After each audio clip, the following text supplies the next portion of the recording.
Hello, I'm Lynn Watkins. Are you suffering from Christmas guilt? Many people are, you know. Stay tuned.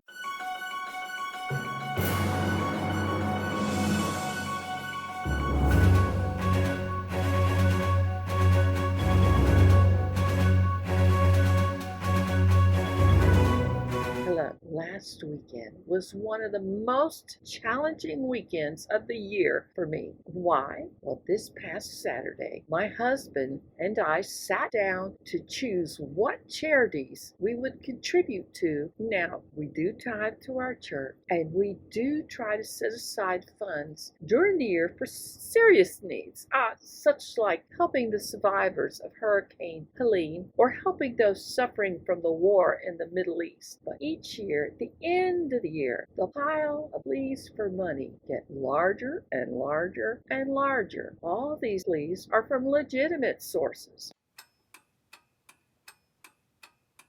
Now, there are needs surrounding us. Some will have nothing to give their children because of a lost job, a serious illness, the aftermath of the floods, etc., unless the church or someone else helps them. Some can't even pay their rent, much less buy gifts. And many churches are also asking for donations and monies for worthy mission endeavors, which will be carried out in the new year. And I haven't even touched on the emotional desire that parents have to provide each of our own families the best Christmas ever. But if all the stress of these cries for help and your involvement in them begins wearing on your soul, you may have Christmas guilt. Christmas guilt, however, is not from the Lord. Our Father sent Jesus, his Son, to us to bring us deliverance from sin and provide us with peace, joy, and hope through the Holy Spirit. Remember what the angels said: peace on earth, goodwill toward men. It is the enemy of our soul who seeks to fill us with guilt and shame and steal the joy of the Lord from us and our families at this time of year. It is the enemy who makes you feel like you're just not doing enough. Does that sound familiar? So, how do we avoid Christmas guilt? Well, first, make sure that you're focusing on the Lord. Whether you have a household of 1 or 100, celebrate the Lord all this month. Now, some families plan weekly Advent activities. They light a new candle each week and plan specific events for that week. Others study specific verses and read them each night and sing Christmas hymns together as a family. Some plan, bake, decorate a Jesus birthday cake, and even have a party to honor Jesus' birthday. And families from some cultures celebrate specific days,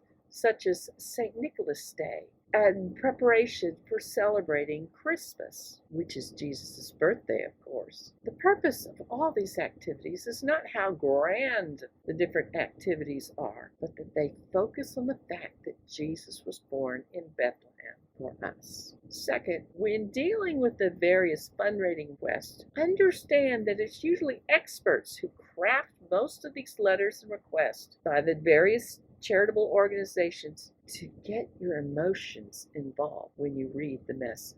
Before the Christmas mail, before the emails even arrive, decide how much you're going to spend over the season and who you will get to or who you will give to. Do not give impulsively. You know, God does not want us to give emotionally or impulsively. He wants us to be wise stewards of the wealth he allocates to us. And he wants us to seek his will in how we handle our giving. Do you realize if you give to the wrong cause, you're actually disobeying him? Think about it. 3. Help your family find the joy of Christmas through giving and sharing in the Lord's name, not in obtaining the latest electronic gadget or the most popular clothing brand. In this endeavor, lead by example. Help the children clean out their old toys, and you clean out yours.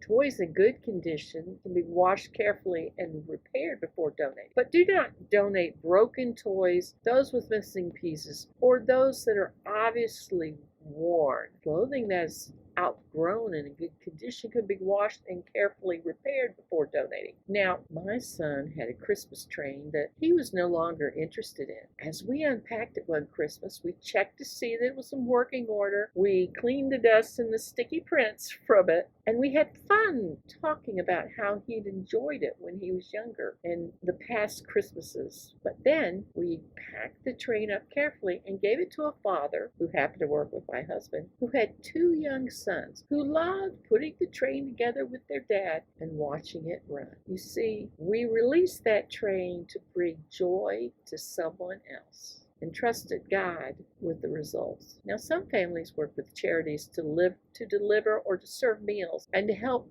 other people in other ways during this season, including helping older people set up their Christmas, or occasionally people have been known to go forth and actually surprise people by taking care of their lawns or even doing basic household repairs. Creativity comes in here and is important. There's another point, though, we need to make about Christmas guilt. Do not accept guilt from someone else because of their circumstances or family connection. If they are suffering because of their poor choices, you are not responsible for the result of those choices, nor do you have a mandate from God to save them this season. Now, what do I mean by this? Do not waste your energy trying to control the uncontrollable. You cannot fix someone who is a reckless spender, a drug addict, an alcoholic, or who has some other deep soul wounding. And you do not have to let a person abuse you or take advantage of you emotionally or financially just because they're a close friend or a family member, not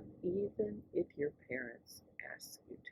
Never enter into a bargain with someone who has such a soul. What do I mean by this? Never get in a situation where they're saying, if you'll just help me out this once, I will do, whatever. Pay you back twice. Give up drink. Stop harassing you. Stop the drugs. Whatever. And if they say, after all, it's Christmas. Come on, have a heart. Realize that's the enemy talking through them. You're not Jesus. You're not God. And that you are not called to carry the burden that are theirs. These are just a few things and a few steps that you can take to avoid Christmas guilt. You may know of some others, so please add your suggestions in the comments. The point is, Christmas is a celebration of love. You decide how to celebrate the season, but do not let ungodly guilt tell you what to do.